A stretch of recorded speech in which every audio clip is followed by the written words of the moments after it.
शिल्पा है तो सांवली लेकिन बहुत ही टैलेंटेड। लेकिन कहते हैं ना, शादी के लिए तो लंबी और गोरी होनी चाहिए। शिल्पा, ये रिश्ता भी हाथ से गया। अरे कितनी बार कहा वो गोरी होने वाली क्रीम लगाया कर, लेकिन नहीं, किताब से सर खपाने से फुर्सत मिले तब ना। तू ही क्यों नहीं इसके लिए उपटन तैयार कर देती? शर्मा जी की बेटी का कम रेट में कितना अच्छा रिश्ता हुआ है। इसकी तो उम्र के साथ ही लड़के वालों की डिमांड भी बढ़ी जा रही है। शिल्पा को ये बातें अब बुरी नहीं लगती थी। लगे भी क्यों, बचपन से सुन जो रही थी वो ये सब कुछ। उसके लिए ये तो मात्र एक कान से सुनना और दूसरे कान से निकाल देने वाली बात थी। फिर एक रोज, पापा मेरी नौकरी लग गई है। वाह, अच्छा, कहाँ बेटा? न्यूज़ चैनल में पापा, खबरों को लिखना होगा। हाँ, वैसे भी तेरे जैसी सांवली शक्ल की लड़की को कौन पर्दे पर आने देगा, क्यों? चल, 4 पैसे कमाने लायक हुई है तो लड़के वालों को बोल देंगे कि कमाती भी है, फिर शायद कोई कर ले शादी। हाँ, सही कह रहे हैं। वैसे बेटा, कल शाम को एक लड़का और आने वाला है, उसे भी देख लेना। शिल्पा को इस बार गुस्सा आ जाता है। अच्छे न्यूज़ चैनल में नौकरी लगने की खुशी भी माँ पापा के चेहरे पर नहीं दिखती।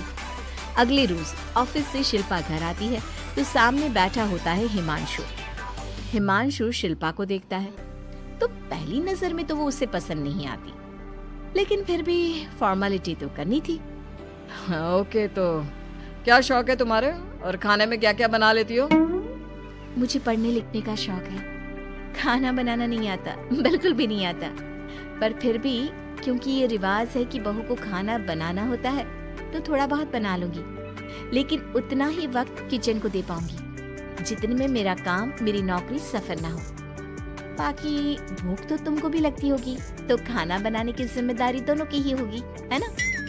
शिल्पा बोले जा रही थी। अब तक जिन लड़कियों से हिमांशु मिला था, शिल्पा उन सब से अलग थी। वो ऐसी ही तो लड़की चाहता था। शिल्पा से बात करने के बाद, ठीक है, फिर शादी 2 महीने बाद करेंगे। वो क्या है ना, खाना बनाना भी तो सीखना होगा ना। मुझे मंजूर है। शिल्पा को भी हिमांशु अच्छा लगने लगता है। दोनों की शादी हो जाती है, लेकिन शादी के बाद से ही हिमांशु का परिवार शिल्पा के रंग को लेकर कई बातें बनाता। क्या बात है हिमांशु, क्या कमी हो गई थी जो ऐसी काली सी बहू ले आया? काली तो नहीं है। हाँ, मेरी शिल्पा का रंग हल्का सांवला है। वैसे आप तो कृष्ण के भक्त हैं, जानती है ना, उनका रंग भी सांवला था। अब सांवले रंग के कृष्ण की पूजा, तो सांवली मेरी बीवी खराब कैसे? बात तो सही भी थी। क्यों सांवला रंग खराब माना जाता है? शिल्पा पति का तर्क सुन रही थी। थोड़ी देर के बाद, क्या बात है, शब्दों का जादू आ गया। क्या तर्क दिया आपने सांवले रंग के समर्थन में? तो क्या तुम ही पत्रकार हो? अरे तुम्हारा पति भी कम नहीं है। शिल्पा रोज एक नई तरक्की छू रही थी। कभी विदेश दौरा तो कभी बड़े बड़े लोगों का इंटरव्यू। एक दिन, सुनो, आज का दिन बहुत खास है, मैं मुख्यमंत्री जी का इंटरव्यू लेने जा रही हूँ। अरे वाह, क्या बात है, सही है यार। तभी ससुर आ जाते हैं। बहू, थोड़ा मेकअप भी कर लेना, वरना काली काली फोटो सब जगह आएगी। अरे हम तो शर्म के मारे किसी को दिखाते भी नहीं कि ये हमारी बहू है। न जाने क्या कमी थी। अरे वो शारदा दीदी की बहू देखो, कैसे मक्खन की तरह गोरी है। और नताशा, वो तो ऐसे लगता है जैसे भगवान ने दिल खोल कर रंग दिया है उसको। अरे माँ, आजकल रंग नहीं, बुद्धि का जमाना है।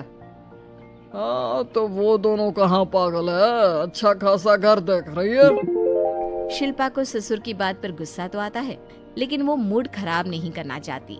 वो तो बस तैयारी करती है कि जल्दी से अच्छा सा मुख्यमंत्री का इंटरव्यू हो जाए और दुनिया देखे। होता भी यही है। शिल्पा जब शाम को घर आती है तो, अरे चाची, बुआ, फूफा जी, कैसे हैं आप सब? कैसे आना हुआ? शिल्पा को आसपास के लोग भी देख रहे थे। वो भी जानती थी कि उसने जो इंटरव्यू किया वो कितना वायरल हो रहा है। अरे बहू, बड़े लायक हो तुम।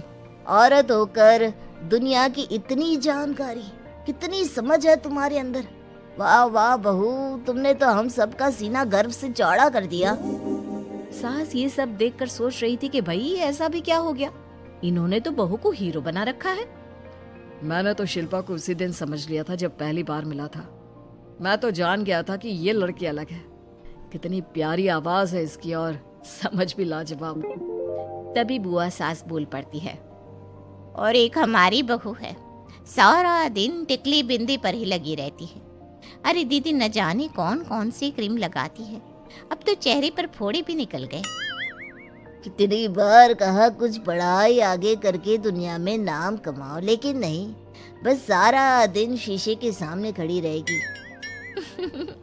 कोई बात नहीं फूफा जी, वो भी किसी की पसंद हो सकती है। हम लोगों का क्या, एक काम अच्छा कर दिया तो पूछ लिए गए, नहीं तो जमाना तो गोरी सूरत की ही तारीफ करता है। क्यों माँ जी? हाँ हाँ, वो क्या है ना, मैं जरा पानी लेकर आती हूँ, तू बैठ बहू। हाँ हाँ बहू, तू तो बैठ।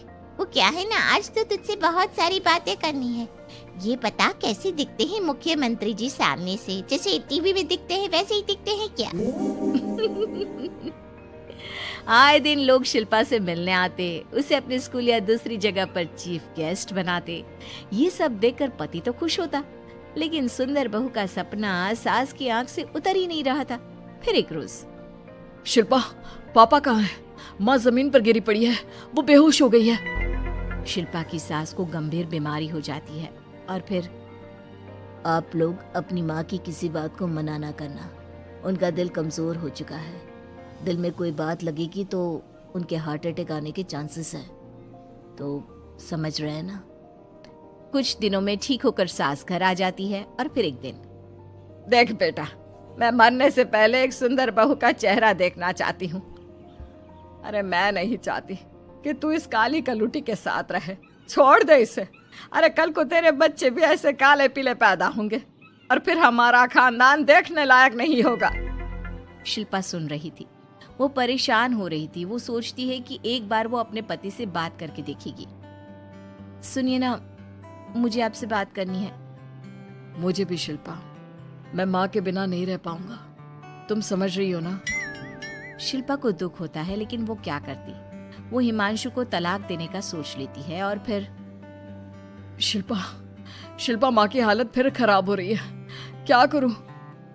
माँ को सबसे बड़े अस्पताल में भर्ती करना होगा। लेकिन वहां तो बेड के लिए बड़ी बड़ी सिफारिश करनी पड़ती है। हाय रे, मेरा मन आता है, मैं मर न जाऊं, मुझे बचा ले बहू। शिल्पा को हैरानी होती है कि वो करे तो क्या करे। पर माँ जी, मैं कैसे?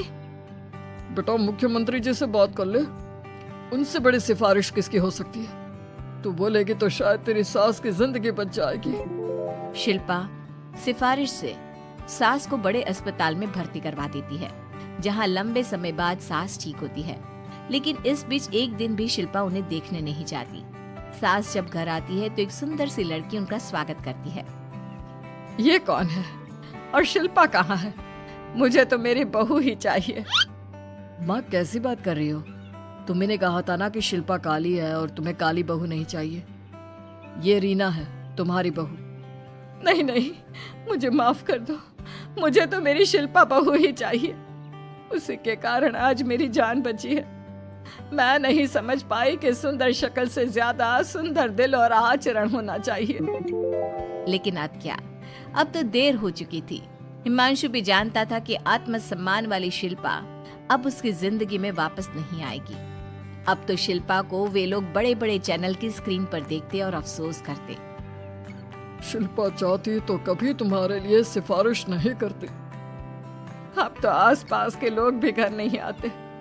लोगों को लगता है कि शिल्पा ने हम लोगों को छोड़ा क्योंकि हम उसके लायक नहीं थे। सही बोल रही है माँ, हम ही तो उसके लायक नहीं थे। शिल्पा जैसी समझदार, पढ़ी लिखी, दुनिया की समझ रखने वाली लड़की को मैंने छोड़ा, सिर्फ आपके कहने पर। अब ये गोरी लड़की आपकी बहू हो सकती है, लेकिन मेरी बीवी कभी नहीं। हिमांशु वहां से चला जाता है।